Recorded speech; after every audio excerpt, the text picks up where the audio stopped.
Bet the Board. What do you mean you don't bet? I mean, I don't bet. You know, I don't gamble. I don't. I never have, and I never will. Yeah, right. I'll bet you $20 I can get you gambling before the end of the day. You owe me 15 grand, pal. Pay him. Pay that man his money. It's the Bet the Board podcast. God likes me. He really, really likes me. In the end, I wound up right back where I started.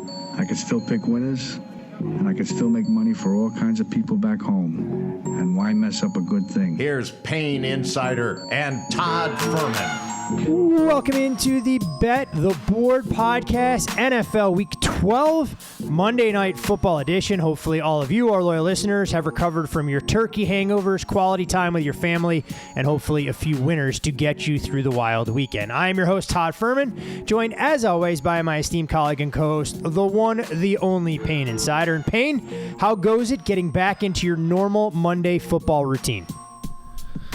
Gotta love it. Gotta love it. Weekend was another trying one. It's just starting to get really frustrating around these parts. It tests your mental fortitude week in, week out. No reason to rehash what transpired on either Saturday or Sunday. We're all too aware about that. So as we typically do around here, or I guess we do every Monday, it's all about the good, the bad, and the ugly from what we saw from the previous week in the National Football League. We'll break all of that down for you. A little bit of injury news that comes from the good doctor Deepak to talk about how some fantasy impact players and some of your favorite teams could be with or without some marquee superstars, look-ahead lines, and of course, last but certainly not least, a breakdown of Monday Night Football's game between the Indianapolis Colts and the Pittsburgh Steelers. All right, Payne, I'm going to give you the honors right out of the gates in terms of the good. What stood out to you thus far during Week 12? There was a good performance on the field, but as much as you'd like to not discuss yesterday, we're going to do it, and we have to discuss Trevor Lawrence. I think that was a growing moment for him. And you kind of just look what he's been doing the last month or so. Hasn't thrown an interception in 5 of his last 6 games. The bye week seemed to really get him and Doug Peterson on the same page. It provided that time to regroup. And since week 7, Trevor Lawrence, quarterback 11 in EPA plus completion percentage over expectation. Week 12 alone, top 5 in both completion percentage over expectation and fourth quarter EPA. And the things that are kind of narrative based, but we know play a role in locker rooms.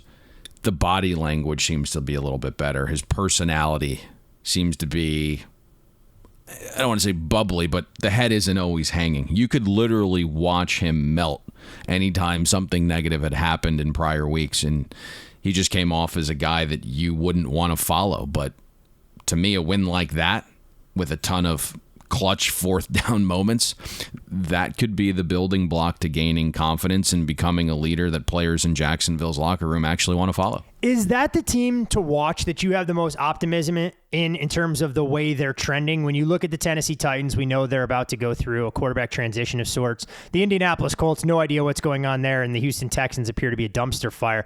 Have you seen enough to be optimistic, and not just Trevor Lawrence's performance, but that roster in general? It's a good question. I think we've talked about Jacksonville ad nauseum and how they were playing substantially better than the record indicated. This was very much an average team by the metrics. They just continued to do dumb things in crucial moments, and we're looking for leaders to step up in some of those crucial moments, and they just never materialized. But in terms of best positioning for a head coach in that division, obviously Vrabel's fantastic, but you got a Super Bowl winner now in Doug Peterson that does things that is analytically driven, and he's an offensive mind, so you get a check mark there. And there's certainly, in terms of quarterback play, the highest ceiling available of anyone in that division. And there's some talent there. You just hope that they become a little bit better spenders in free agency and the draft goes a little bit better, and suddenly the mantra of Jacksonville being the place where players go to retire and collect paychecks is out the window. You mentioned the analytically driven stuff. I loved what Doug Peterson said in his post-game press conference, that they had nothing to lose electing to go for 2 rather than playing for overtime. He said it was all the players that pushed him to go in that direction. They draw up a properly designed play, and yet again, the Baltimore Ravens, despite having a fourth quarter lead, can't close out a game, allowing the Cincinnati Bengals to inch ever so close to them in the AFC. That's exactly what a leader says. Yep. Right, we know Doug Peterson was going for 2 regardless. He was a guy who basically innovated that and went for 2, the most of any coach in the NFL when he was with the Eagles. But he gives his guys the praise. Don't tell that to Zach Wilson, all right? I mean, we don't need to tell Zach Wilson what it's like to be a leader who decides he wants to apologize to his teammates after he's been benched and moved way down on the depth chart. I want to go back to Thursday. It's a game that we talked about and thought it was going to tell us an awful lot about the Minnesota Vikings. We saw them take very real professional money, drove that number from 3.5 down as low as 2.5 in some books. But Kevin O'Connell puts together a very good offensive game plan. I mean, Justin Jefferson is an absolute cheat code out there on the outside. He's going to make any quarterback's job that much easier. But the Vikings accumulated 231 yards in the first half. It was more than the Patriots had allowed in the previous 2 games combined. They went through a stretch as well where they scored on 5 straight possessions. While the Vikings may not be as good as their record indicated, that performance, at least on the offensive side, really opened my eyes. Yeah, I mean, that was a tall task, right? You think about everything Minnesota was up against. It was a short week. You're playing the number 1 defense in the NFL that had proven to be able to shut down what you were best at, and that was defending 11 personnel passes. And you could have saw a situation where Minnesota was searching for its confidence a little bit, being embarrassed by Dallas, had you dropped that game to New England as well. And then all the narrative stuff, right, about Kirk Cousins in primetime and not playing well if the game doesn't start at 1. And you hit it perfectly. Give Kevin O'Connell some kudos for some adjustments that he made, went with some heavier sets more than typically he had shown this season. That would have never happened under the old regime in Minnesota. But also, let's give Kirk Cousins some praise. Like, the man is not playing afraid. He threw into a ton of tight windows. He was fantastic doing it. I know his interception number is a touch higher than you would like this season, but I know that was a point of emphasis from Kevin O'Connell coming into the year, like not playing afraid. You got to throw into some tight windows. And if you look at Cousins' performance Thursday evening, completed more than 81% of his passes. That was the second highest mark ever against a Belichick-led Patriots defense. Cousins finished top 3 in EPA per play and completion percentage above expectation. That was a huge bounce-back win for the Vikings. And while some of the bets did not go our way this weekend, the futures bets all came up spades. And so that was good to see the Vikings not mess around and get us over 8.5. Yeah, I mean, take care of business when opportunity avails itself and also work against the New England Patriots prospects for postseason inclusion. As far as other good performances, whether they be coaching-related, team-related, or individual performance, the floor is yours.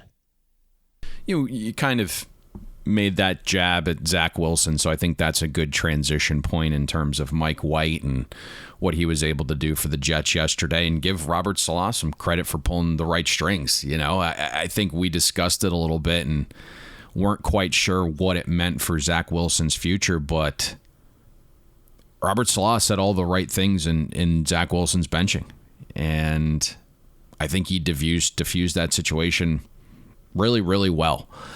And it left the door open for Zach Wilson to return, but he got what he wanted, at least in a 1-game sample. I thought Mike White proved the coach making the right decision there, right? I mean, he had the best EPA per play of any quarterback in Week 12, 5th in completion percentage over expectation. All the young receivers got involved and left the game happy, which is what you would like, right? The negative plays were negated. Mike White took 1 sack. He had just 1 turnover-worthy play. 24 of his 28 passes were deemed catchable. So that was a great performance from Mike White, and I get it. It was the Bears defense that has a chance to finish dead last in the NFL and saw one of its leaders get injured early on in that game. But I thought that was as good as you could have hoped for the Jets offense. And, you know, let's kind of monitor this situation. We've seen that 1-game surge from Mike White last season when he put it on the Bengals. Hopefully for Jets fans, this is a little bit more sustainable this time. But the positive is, moving forward, the Jets are going to face one defense that's above average in schedule adjusted efficiency the rest of the season. And so there's a possibility here for Mike White to just keep this offense humming a little bit here based upon the schedule and have the defense win them some games. Obviously, Carter going down, which an ankle injury is not great, but they're doing enough to win games right now. There have only been 8 passing days, Payne, in the history of the New York Jets organization in which a quarterback reached the 300 yards, 75% completion, and 3 touchdown threshold.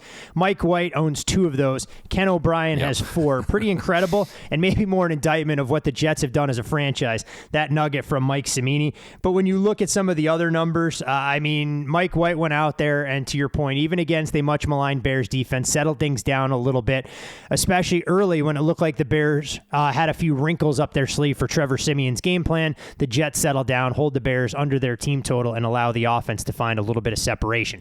When you look at individual... That situation was wild. Oh, absolutely incredible. To go from Trevor Siemian is hurt to Nathan Peterman, you're the guy now after just getting called up from the practice squad, to hold on a second, pump the brakes. Trevor Siemian, you're back out there. The Bears PR team probably should end up in the ugly department of this segment.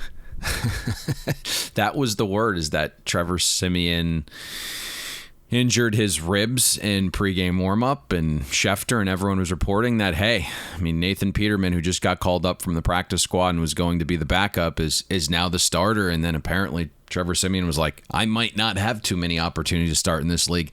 Shoot me up, and I'm getting back out there. And suddenly he rolled out there for the first possession, and a lot of people weren't quite sure of that, but that was a wild scene in and of itself. Yeah, typical Bears, the way this season is gone. We'll, of course, see if Justin Fields is ready and available for their divisional matchup against the Green Bay Packers before they have a bye week. So imagine there's a chance the QB1 may not be back as early as this Sunday.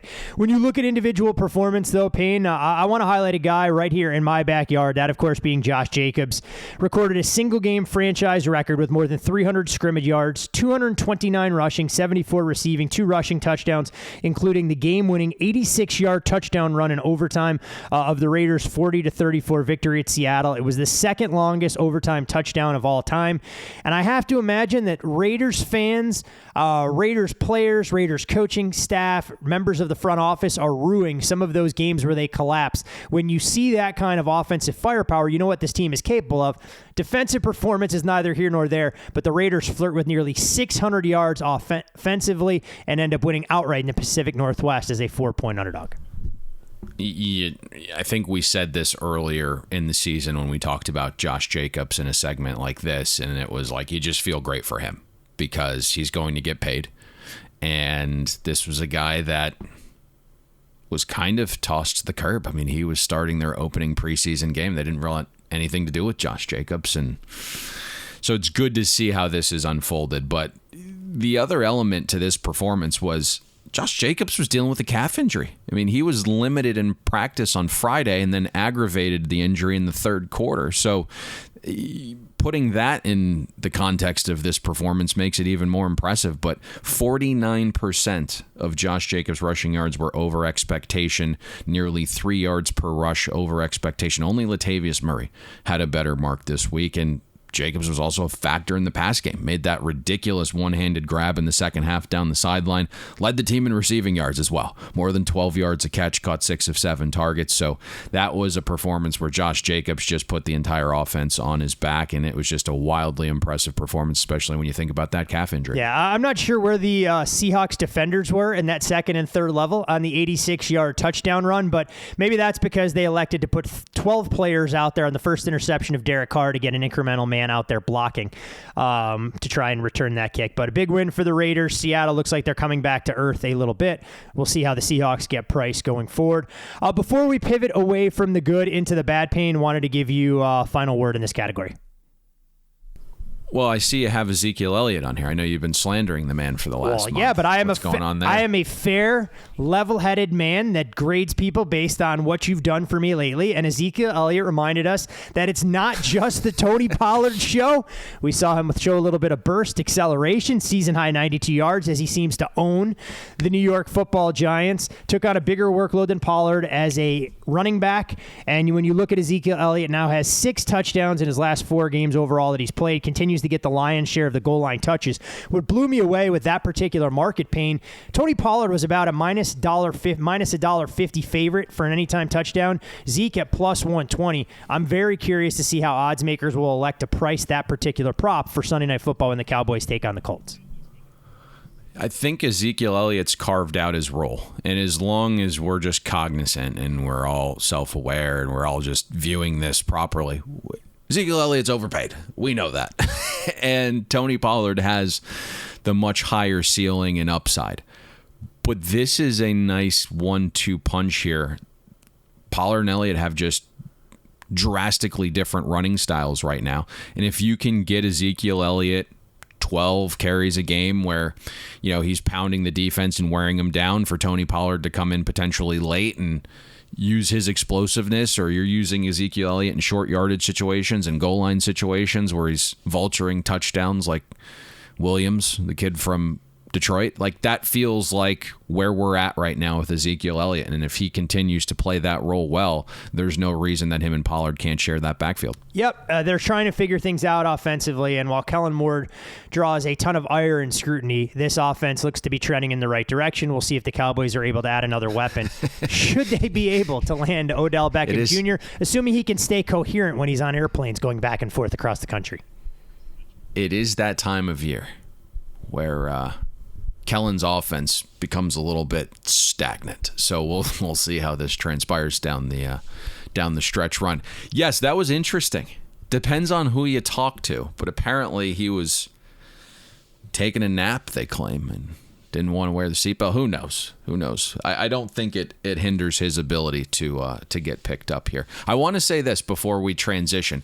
For the first time ever, I see your notes here, and there's something called entertainment value. I've never seen that before. What is that? Yeah, so, looking at NFL PR, they put out press releases after most of the games are done before Sunday Night Football, and they usually have some unique tidbits that they'll include in that, and I guess this stood out to me. The 2022 season is the fourth season now that the regular season overtime rule was instituted in 1974 to feature an overtime game in at least 10 of the first 12 weeks, joining 2010 and 11 of the first 12 weeks. 2003, where 11 of the 12 had an overtime game. In 2021 and 10 of 12. There have also been 36 games in which a team has overcome a deficit of at least 10 points to win or tie a game this season. The Chargers accomplished that feat this past weekend. We talk all the time how difficult it is to win in the National Football League. It's a league that prides itself on parity, where every single year you have a team that goes from worst to first. And right now, the league has achieved that on a variety of levels. Yes, there are a couple of teams that are heads and shoulders above everybody else, but that middle class, so to speak, is a lot better or worse. I'm not right sure the best way to describe it than what we've seen in the past, mainly because you only have a couple of teams that are true bottom feeders and dregs. It's been a wild season, and some of these end games have been ridiculous. And, moving parts in the market before games start is a good thing. Right? Pro bettors should be able to get their hands on better information quicker than odds makers. But when boatloads of variance strike during the game, that's a different story. And, that can be frustrating for any level of bettor. And, it's just led to one of the wackiest NFL seasons I've been a part of. And really, no matter how buttoned up you are, even if you're cognizant that once you place your bet and get your money in good, there's not a damn thing you can do to change that outcome. There's still these couple minutes of frustration immediately after the fact. And yesterday, I think the total comes to mind yesterday that we were a part of. And, we kind of, I don't want to use this as a venting station, but it does give you the peek behind the curtain of it's not just you, the listener, but what we go through as well. Todd and I were a part of the Ravens-Jaguars game, and my group originated that under 46 and 45.5 early in the week, and the game closed 43. And it's just a monster edge when you think about going through the 44, and it's 12-10 with 13 minutes to go in the fourth quarter. It's a dead nut winner, and then you get 30 yards to score 10 points, and second and longs become pretty easy, and Trevor Lawrence plays the fourth quarter of his life, converting multiple fourth and longs, and all hell breaks loose, and two position swings unfold when easy winners turn to losers. And I think the cherry on top for us, Todd, was the Ravens' futures become a little bit dicier, because that's now their fourth blown 2-score lead in the fourth quarter through 11 games. Yeah, that's a bet that should have won about 3 weeks ago, and you mentioned it. I mean, getting the best of the number on some of these things, even if the Ravens don't convert to 2, granted, you don't know Jacksonville's going to march down the field and get the game-winning touchdown, that contest has a chance to fall 45, but just the sequencing of events that go on. And I was actually listening to a post-game radio show, and I wish I remember which one it was, Payne, and they're talking and recapping the scores, and it's got a gambling spin on it, and they go, the Jaguars-Ravens game goes flying over the total, and I don't typically get all that angry, but my blood pressure did start to get ratcheted up. When you hear that, you look at the final score and realize what it took to get that game over. You know, the 43, the 44, the 45, and the 45.5 to 46, where most of the position was, and it's no different than the Washington Commanders first half, where Taylor Heineke has the ball in plus territory with 20 seconds to go. We need a field goal, and lo and behold, he throws a pick, and it crushed the hopes and dreams of us laying 2.5 in that first half. But that's it happens. It's the nature of the beast, and unfortunately that level of variance that you alluded to that everyone deals with, and it's why we always preach good money management, because no matter how many things you do right, you still need some of those bounces and that coin to come up 51-49 heads for the dead nuts winners you have to layer on top of all that. Did you watch the second quarter of Atlanta and Washington, or were you kind of, I know you're doing some things, you were on the road some of the holiday. Were you watching that or not? I watched parts of it. That one didn't get my undivided attention like some of the others that were there. I watched most of that first quarter, and when you convert a 2nd and 25 or whatever it was from the 47-yard line, it may or may not have gotten shuffled off one of my screens to try and watch other games where I could come in with a much more clear head and objective mind. Yeah, I think, there was probably, just, again, peeling back the curtain when we give out these best bets, there's a couple that we were looking at, and when you're talking small sample size, when variance hits negatively, it can cause some things to look worse than they are. But that was a situation where you're spot on. I mean, 2nd and 25 with an offense that's pretty inept passing, and Atlanta picks it up and goes down and scores a touchdown in that drive. But it wasn't just the final seconds there. You had the prior drive where Taylor Heineke overthrows a touchdown on first down, and then he overthrows a touchdown on third down, and so you're sitting at 10-10. And you get the ball back in plus territory, first down, 24 seconds to go, all 3 timeouts. You're like, oh, this is going to be solid. We're going to get in field goal range here, and first down interception, no pressure on Taylor Heineke. I don't know where he was throwing that, but I don't think he does either. Not the end result we wanted. Yeah, I don't think he knows where he was throwing the football either. But all right, I guess this provides the perfect way for us to segue more bad from the good into the bad, and I'll kick it off here. And I'm going to throw cold water on the Bucs. I really thought for extended stretches yesterday against Cleveland, this was a team that had figured it out. They were going to start trending in the right direction, be able to get a hard-fought road victory. A David Njoku one-handed grab on 4th and 11 had other ideas, but the Bucs offense deserves that level of accountability, not the defense that melted down late. They were held scoreless on their final 7 possessions of the game. The Bucs average under 5 yards per play and under 5 yards per pass. You look at Chris Godwin. He, of course, was the security blanket that Tom Brady needed. Had 12 catches for 110 yards. Mike Evans was more or less an afterthought on the outside. Credit to, what the Browns were able to do to neutralize him with a talented rookie defender. But to add insult to injury, the Bucs could lose Tristan Wirfs. Maybe not season-ending, but for an extended period of time along that much-maligned offensive grouping. You're just bringing up all the good games this week, huh? I mean, like we said, this is a safe space. It's cathartic, and we got to get it out one way or another. So another game that early on in the week we laid 2.5 minus 20. Watch it close 3.5, and can't hold on to a 7-point lead late. So that was basically, and it's crazy that even with all of the crap that unfolded yesterday, if tonight rolls the right way, it's a very minuscule winning week, but that's just how frustrating this season's been. I'm going to say this a little louder and maybe more pronounced since the Buccaneers continue to give you a hard on, Todd. Every week I feel like we're talking about this team. I keep waiting. In the NFC, the reason is I know you keep waiting. What do you keep waiting for? What are you waiting for? The fact that I'm not waiting for anything at this point. They're going to be the worst graded division champion in the NFC, and they're going to get bounced out in the opening round wildcard weekend. Well, I mean, they may play like Geno Smith or I mean, they might not get bounced out, right? That's ultimately what could transpire here. This is very much about inept coaching, all right? Nothing less, nothing more. The Buccaneers have a bottom 5 coaching staff, and sure, like the injuries suck, and you mentioned Christian Wirfs going down again, but just roll the tape on the preseason preview. Roll the tape anytime I've talked about Todd Bowles being a fantastic Indian, but one of the worst Chiefs ever. And you would think, right, like no matter how conservative of a coach you are, that one day you would wake up and be like, shit, I only won 37% of my games as a Jets head coach, was fired. Now another defensive-minded coach with quarterback problems has the Jets in the playoffs if they were to start today. Right? Shit, like virtually the same Buccaneers team that won a Super Bowl with Arians is now below 500 under my watch. And if Bowles was self-aware and just had those thoughts, you might have like this George Costanza-like moment where everything he does he just does the opposite, right? And that might pan out a little bit better. But I watched every snap of that game, and forget the fact that Brady and Mike Evans aren't on the same page right now.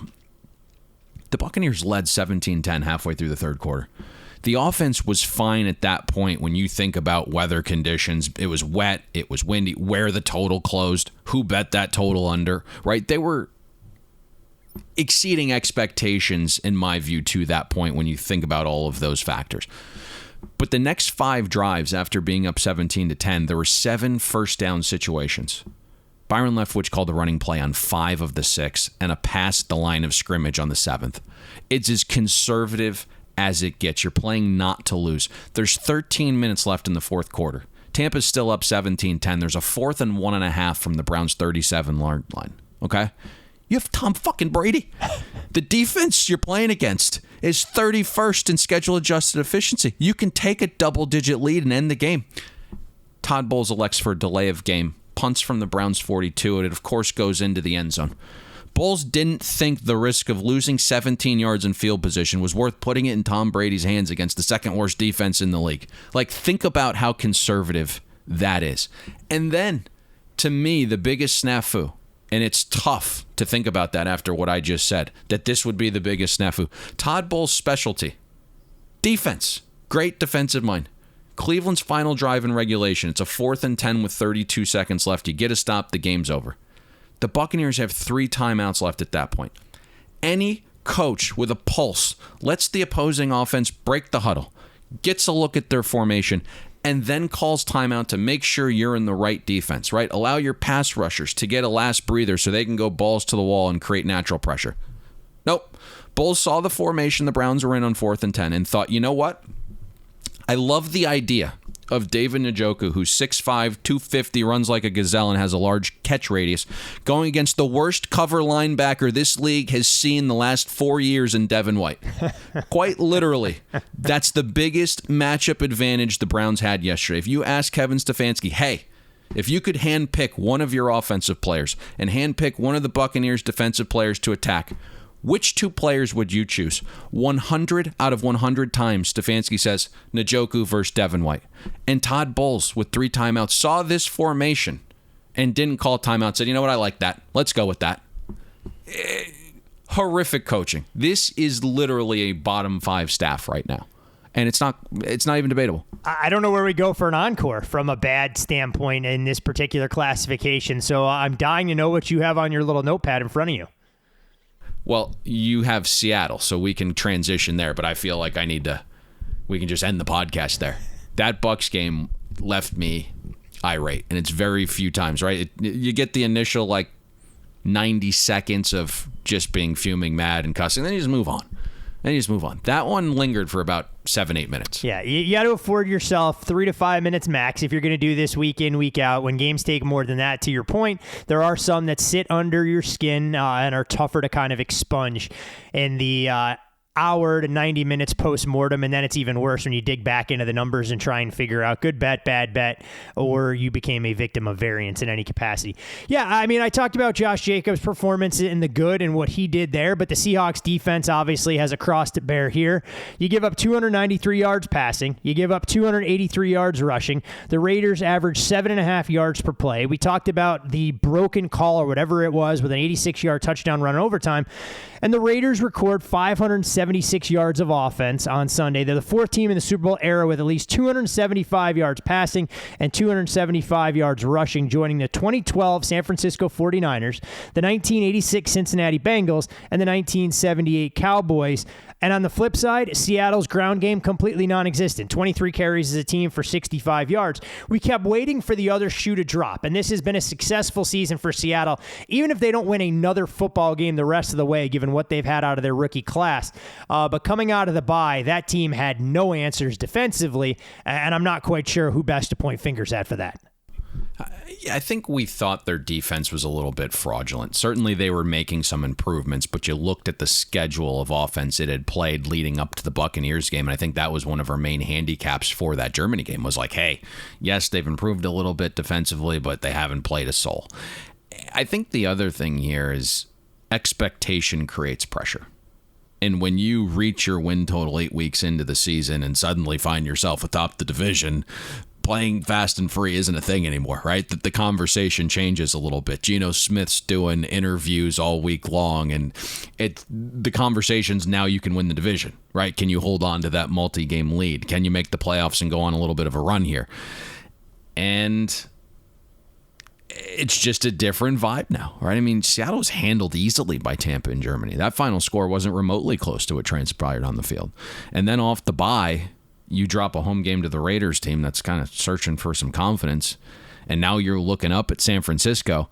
I am really intrigued. I understand they have a game that they're favored in against the Rams this week, but it's a different vibe right now. There's pressure, and so far Seattle hasn't handled that pressure well the last two games. We talk about it all the time, and when teams, no matter what level, whether it's college football, the NFL, or any other sports, it's such a different mentality when you go from the hunter to suddenly being the hunted, and you have a target on your back each and every week. If you're not able to get yourself up and be buttoned up where you need to be, it's very difficult to overcome odds makers' expectations. We saw that on full display with the Raiders pulling off the outright upset. All right, into the ugly then, and I want to start this off, Payne, with an individual that I'm not quite sure what he was doing with the game hanging in the balance. The Tennessee Titans, they hold the Cincinnati Bengals, have a chance to get off the field down 7 with about a minute and a half to go. Kevin Strong along that Titans defensive line had other ideas. An unnecessary roughness call deciding to run through the long snapper, which accomplished absolutely nothing. It allowed the Bengals to accept the penalty, and because clock was working in their favor, take knees, securing a 20-16 victory. There's things that happen in sports, regardless of level, especially at the professional ranks. If it's about an effort and energy play, you can understand why mistakes happen. But when you have brain cramps at key junctures, if I was a head coach in Mike Vrabel's spot, I would have absolutely lost my shit on the sidelines, knowing that you took away an opportunity for our offense to at least have a chance to even the score, maybe even win with a late 2-point conversion. That was one of the wildest games of the week in terms of market leading up to kickoff. You know, we had saw some early week movement on Cincinnati that was very sharp, drove it up to as high as 3 around Friday afternoon, 1 o'clock, as Team USA was kicking off, and then a group came in and took out the threes from the market, and Tennessee some places ended up closing -1. Part of that initial movement on the Bengals was the idea that Joe Mixon and Jamar Chase might play, and fortunately we get really good injury information from Deepak, and he was kind of steadfast in the mindset that those two would not play. But ultimately this game comes down to what most of the Titans games come down to, in that they're a different team in the second half when the script wears off offensively, and we know Lou Anarumo makes some great halftime adjustments defensively. And so we can look at this moment for Kevin Strong, and candidly, I was an owner of a Titans teaser, so I was wildly happy that Ryan Tannehill wasn't going to be back out on offense chucking the ball in non-passing situations. I loved the penalty and loved seeing the knees and knew we were in the clear there. But it wasn't just one play. It came down to the second half, and in that second half, the Bengals started to surge a little bit. They were finding their way on offense. Samaje Perine was fantastic. The Bengals in the second half, 52% success rate. The Titans, 41%. success rate. So a net positive 11% in that second half. And that's ultimately what won it. The Bengals were able to move the ball a little bit in that second half. I had one other thing on my ugly list, but it's low-hanging fruit, so I'm not even sure it bears me wasting time. For it. On it, but the Denver Broncos. I mean, Payne, when does it end for this football team? Now, thankfully, it worked out soon. Thankfully, it worked out in our favor the way we needed it to. But I mean, Broncos' offensive ineptitude continues to reach new lows. So much so that you have viral footage of Mike Purcell more or less telling Russell Wilson to shut his fucking mouth on the sidelines. The Denver Broncos, 246 yards of offense, 4.3 yards per play, and normally you give teams a longer leash when you have a veteran quarterback and a first-year head coach, but this team looks absolutely lost, and there doesn't appear to be any light at the end of the tunnel. Is that what they were arguing about? I thought Purcell might have liked his Subway sub a little bit spicier, and there was some misrepresentation of that. He might have wanted to live dangerously and let the Denver Broncos defense play all 110 snaps in an NFL football game instead of letting the Broncos offense out there. So if you remove fourth downs and only look at the first three quarters, when the game was not in garbage time, Denver had a negative 0.35 EPA per play, second worst mark of the week. The only offense worse than Denver yesterday had a quarterback starting that was making $2.5 million this year. That was Kyle Allen and the Texans. Okay, you mentioned players fighting with each other. We're past the point of like letting Russ cook, and we're now asking if he's actually cooked. And you mentioned this potentially coming to a head, but Nathaniel Hackett is so far in over his head at this point. And again, it's like the George Costanza reference where he's trying to figure out the Penske file. Like, Hackett's done, right? He'll never be a head coach in this league again. He's going to be fired. The only question is when. Is it next week? Is it week 16? Is it the day after the Broncos' miserable season ends? He's gone, because this is ugly, and they just don't look competent. I understand there's some injuries along the offensive line, but this offense was better with worse quarterbacks and a defensive-minded head coach. And Nathaniel Hackett's supposed to be an offensive mind. He's gone, and he'll never be a head coach in this league ever again. Yeah, it hasn't been... And we've surmised that over, what, an 8, 9, 10, 11 game sample size? I think we kind of knew 4 or 5 weeks in. And it's tough because you kind of want guys to go through the growing pains. But this is bad. This is really bad. Yeah, not exactly a good look for anybody wearing Denver Broncos colors that has something to do with the offensive identity of this football team, and it probably undersells a defense that has been absolutely lights out, that's getting no support on the other side of the football. All right, anything for the ugly before we get into a couple look-ahead lines and we give the floor to our good Doc Deepak? Let's get to the look-ahead lines. All right, look-ahead numbers here, and like we do because we're consummate pros around here, we go right into Ravens-Broncos, where the Ravens were a 6.5-point home favorite for next Sunday's date against Denver. Right now, as you look at your odds screen in front of you, we see that the Baltimore Ravens are out to an 8-point favorite. I don't think this one needs a whole hell of a lot of explanation, but you have gone through a key number of 7. 9. We're now as high as 9 at the sharpest shops. So I think it was pretty self-explanatory. I know the Ravens lost yesterday, but if you are maneuvering your power numbers and shaping them, I think ultimately you're not downgrading Baltimore, as crazy as that's going to sound, because they went on the road and built a 9-point lead despite that game closing 3.2 with all of the injury stuff surrounding Lamar Jackson, right? Was dealing with a little bit of a hip injury. Was dealing with an illness for about the 47th time in the last 38 weeks. Yeah, send him some Zicam, would you? Christ almighty. Help that dude's immune system at this point.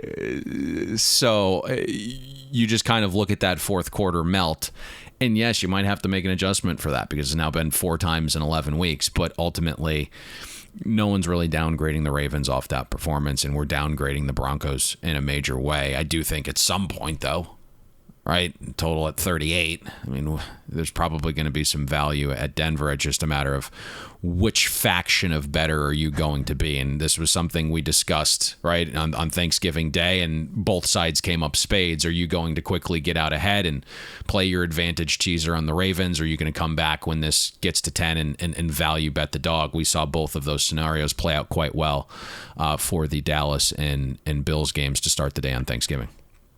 Houston Texans, they'll welcome in Deshaun Watson for his much-anticipated debut as a member of the Cleveland Browns. You did have Cleveland a 5-point favorite in the look-ahead market, number out to 7. Again, I don't want to give the market too much credit because given what we've seen this year, but I have to imagine the 5 number included Deshaun in the mix, and this is more because the Houston Texans have looked downright inept for multiple weeks at an end. So Kyle Allen's a downgrade over Davis Mills. And I really can't figure out that situation where you have this coaching staff and you're like, hey, we're going to start Kyle Allen. I think we know what Kyle Allen is at this point, and I understand Davis Mills has been wildly disappointing and the play hasn't been very good, but you need to figure out what you have. Keep him out there. And if you find out that he's not your guy, which I think you've probably done, there's no reason to go to Kyle Allen. So that's a downgrade there. And then you have the potential upgrade of Watson. I don't think we really need to get into, like, is he going to hit the ground running after not playing football for the last, 18 months? So there's probably going to be a transition period there, but you get the Browns with the upset win, and those are all the factors that have caused this to move.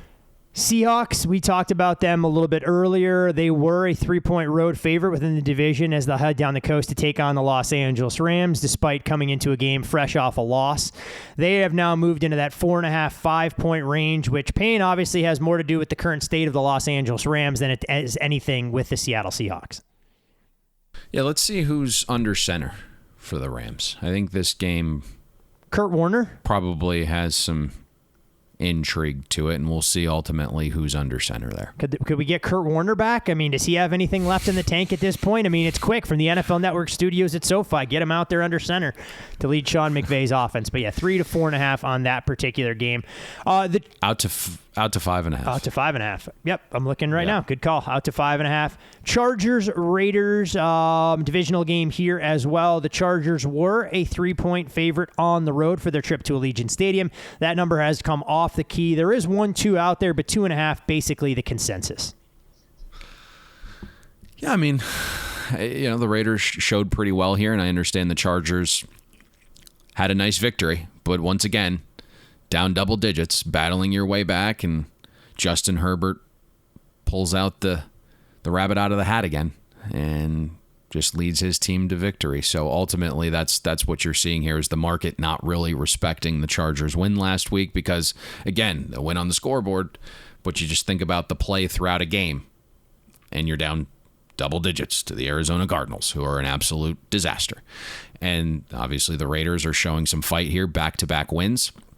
Get it done in overtime, and then it just feels like maybe a little bit of a different vibe there. So ultimately, we'll see where this line goes, but we're down to 2 at some of the sharp shops.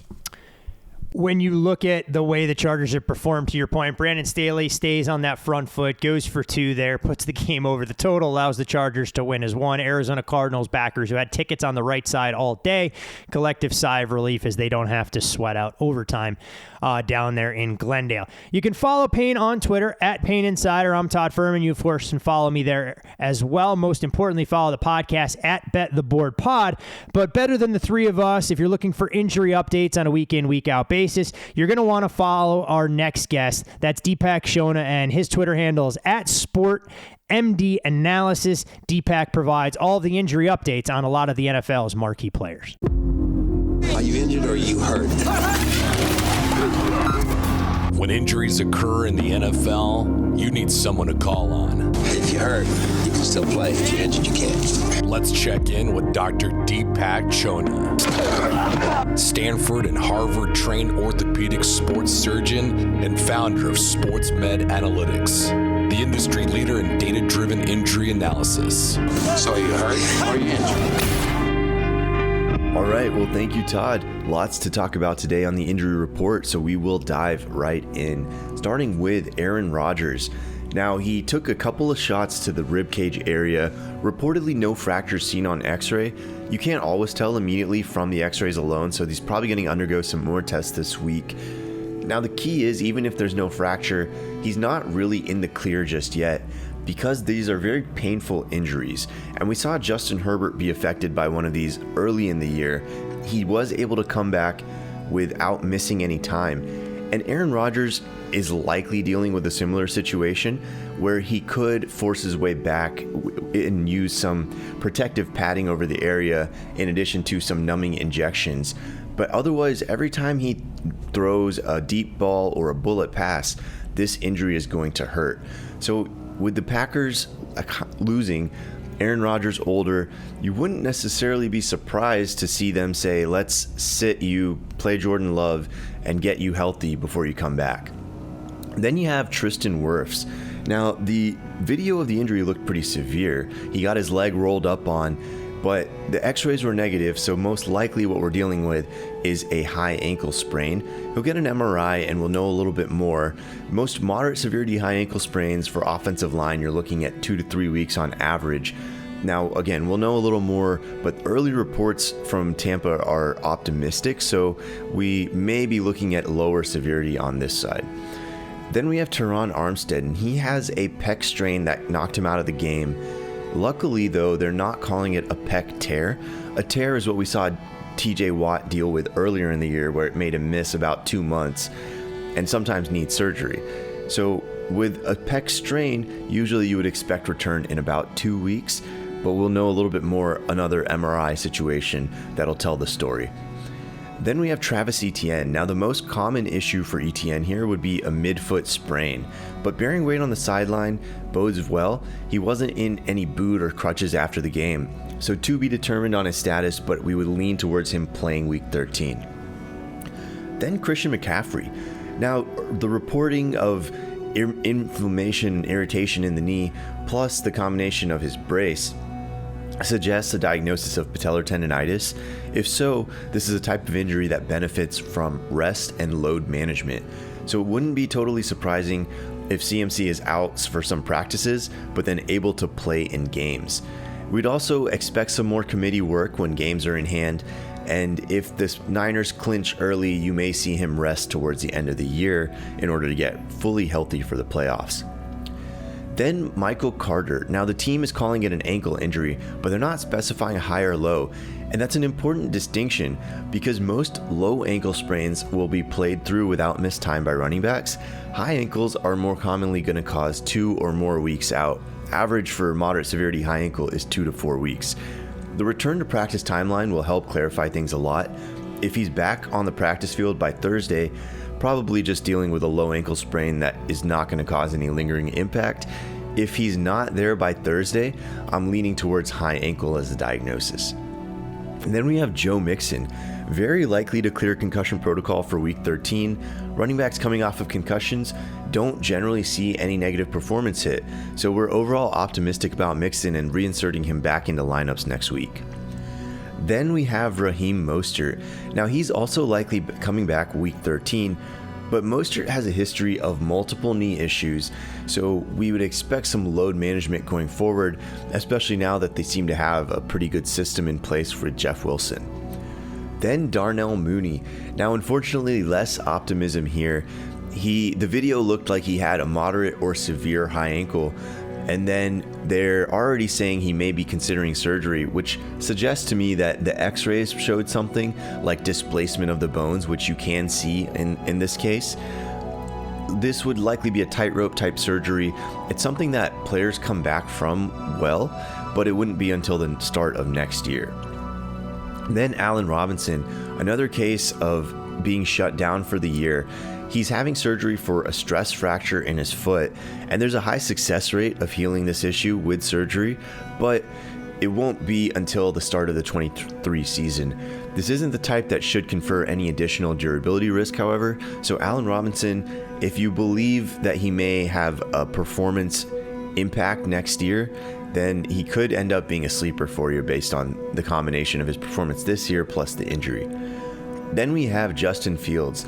Now, I know he's been hot, we want to see him back, but we wouldn't be surprised if he rests week 13. You can play through this injury as a quarterback on your non-throwing shoulder, but there's a risk of worsening it, and I think most people wouldn't want their franchise quarterback risking anything on a shoulder for a losing season. And then Mike Williams. Now, re-aggravated high ankle sprains average 3 additional weeks out after players return, but they also cause lingering performance dips lasting up to 2 weeks once they do come back. So Williams has an outside chance to return week 13. The more likely outcome, however, is week 14 or 15. But even when he first comes back, I'm holding off on putting him back into my lineup before I see him perform well for at least the first game. And then a little bit more optimistic view on Marquise Hollywood Brown. Now, he was back, he played fairly well, but not the full Brown output that you're looking for. But I do expect the training wheels and the snap count limits to come off next game. Usually you see a 2-week ramp up for wide receivers, and he will likely be a DFS sleeper value going into week 13. And then another buy low candidate and potential week 13 DFS sleeper, David Njoku. And we're very positive on him because he's had a high ankle sprain that's been at least moderate, maybe even higher severity than that. And it's really affected his stats. He's missed, of course, a lot of games. And then this was his first game back. And he performed reasonably well. He did have that touchdown, which helped his stats, but otherwise only about 20 yards. But now he's reaching the end of that window where the high ankle causes a typical performance dip. And add into that the fact that Deshaun Watson is returning. So things are pointing in the right direction for David Njoku. And then another optimistic outlook to finish off, Jamar Chase. Now, he has a really strong chance to play week 13, and if he's active, we're starting him. Not necessarily expecting world-beating numbers immediately, but by week 14, he's very likely back to wide receiver 1. And that's all for today, so thank you, Todd. I'll send it back to you. An absolute mash unit, Payne. A list of the who's who that's out there.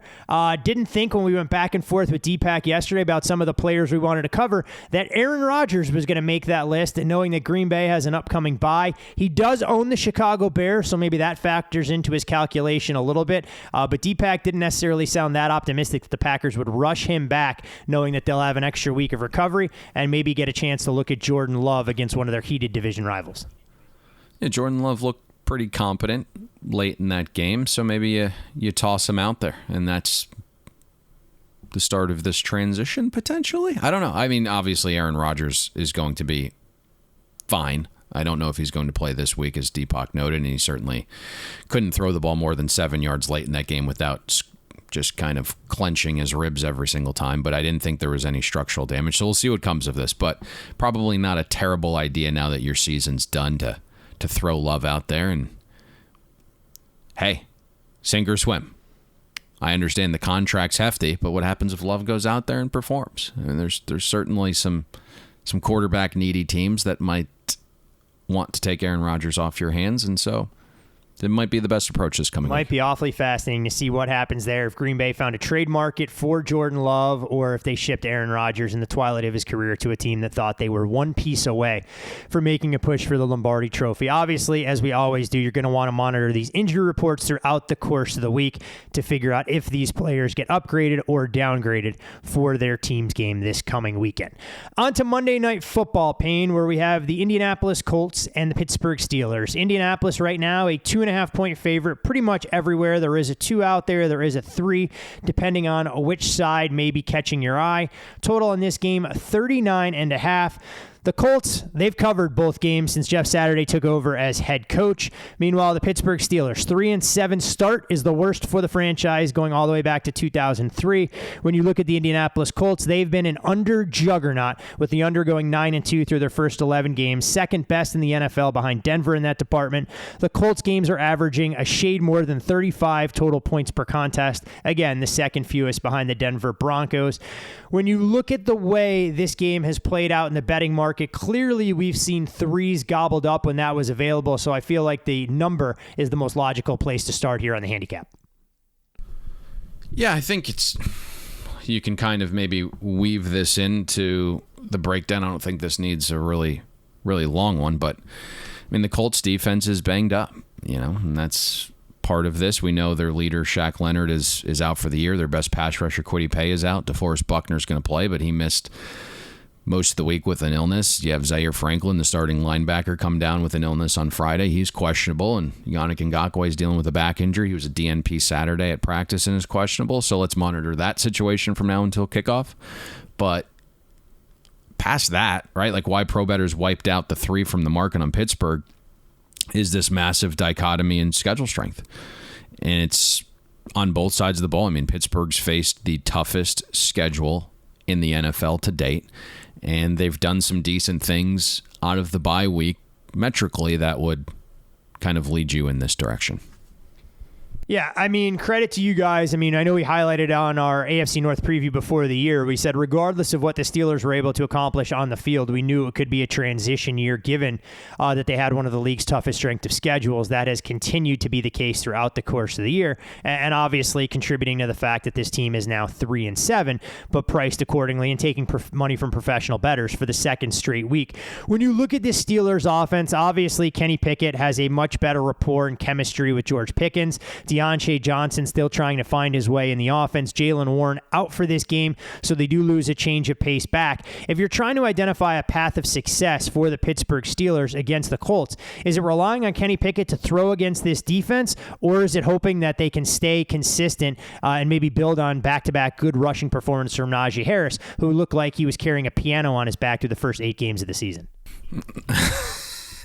A little of both, right? I mean, I think ultimately what you're buying here is the idea that the Steelers are coming down in class a little bit because, again, they've faced the most difficult schedule of defenses. The Colts are, I would say, slightly above average defensively, but they're pretty banged up.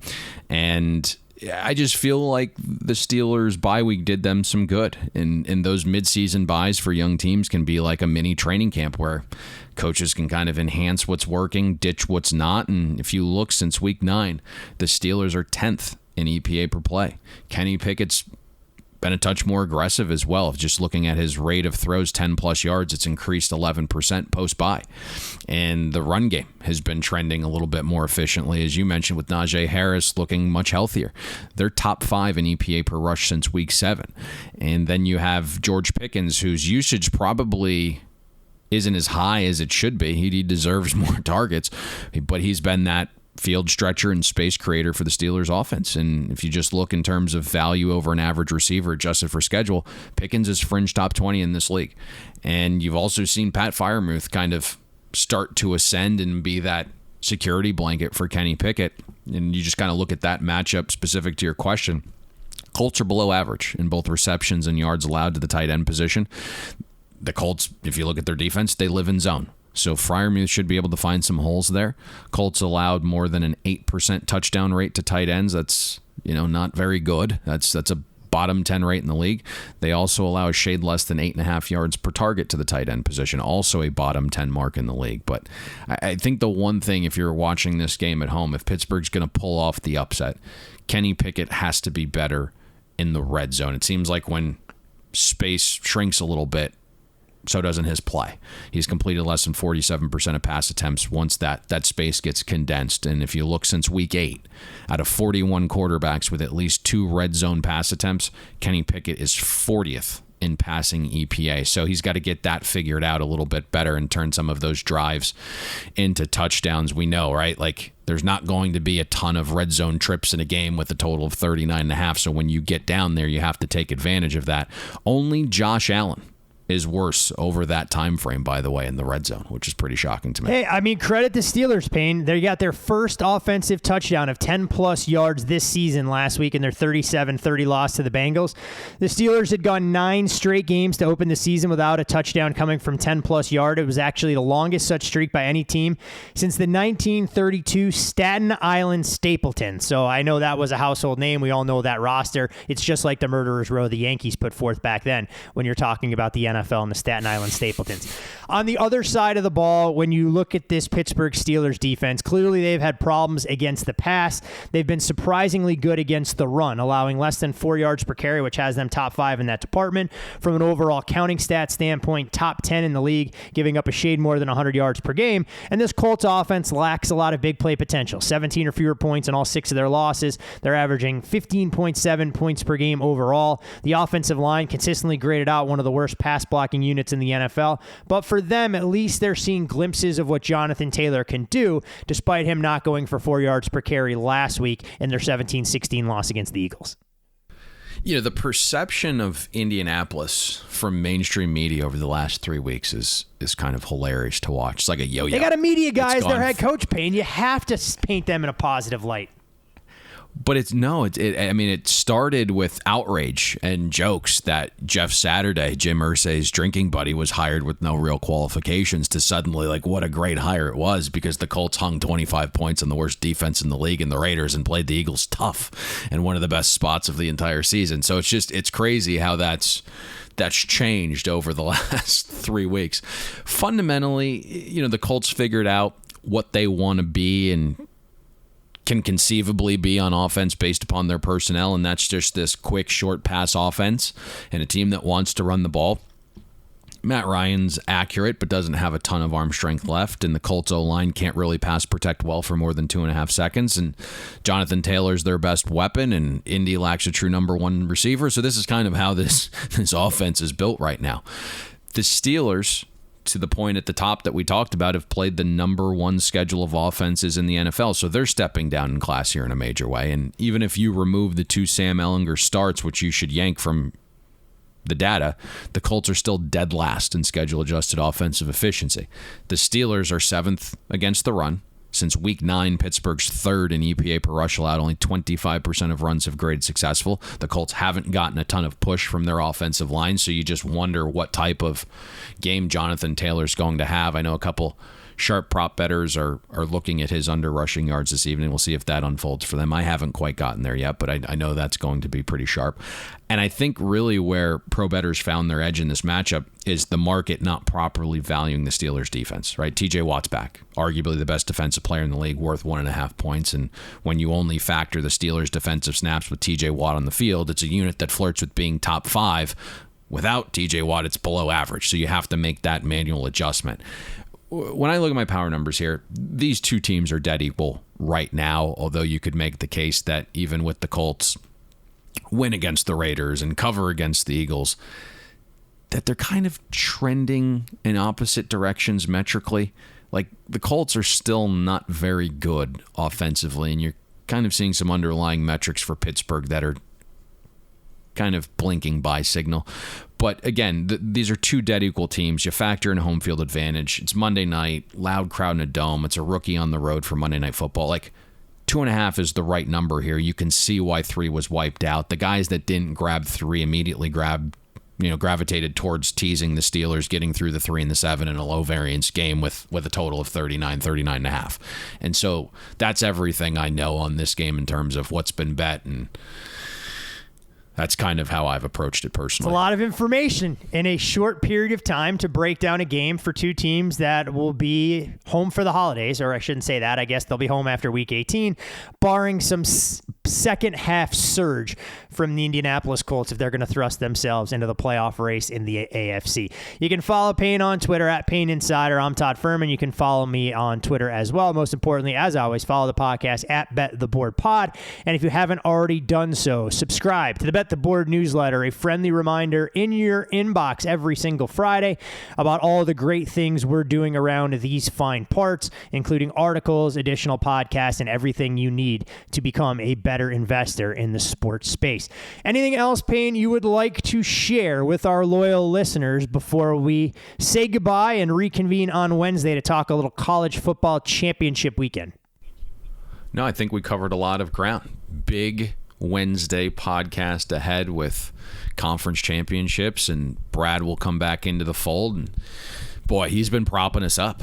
Guy can't lose right now, so that's been a fortunate addition, and we'll reconvene on Wednesday. No, you can't wait to break down the great barn burner that we're going to see in Charlotte between North Carolina and Clemson. Clearly you've had that game circled on your calendar all season long. For Payne and me... Is the best team in the ACC even playing? No, they're not. And I'm not going to say nice things about Florida State offense, so that's about the only sentence you're getting. No, the best team in the ACC is not playing in the conference championship on Saturday. But this is the world we live in, Payne. When you can't close out games, you're not healthy in the middle of the year. Unfortunately, you don't get to reap the spoils the first Saturday in December. Want to thank all of you, our loyal listeners, as always, for sharing, retweeting, and letting people know and interacting with them about all the great things we're doing around these parts. So wherever your investments take you for Monday Night Football between the Steelers and Colts, hopefully we'll see you at the window. Thanks for listening to Bet the Board. You can catch Todd and Payne every Monday, Wednesday, and Thursday during football season, breaking down the biggest NFL and college football games. And to make sure you don't miss any free best bets,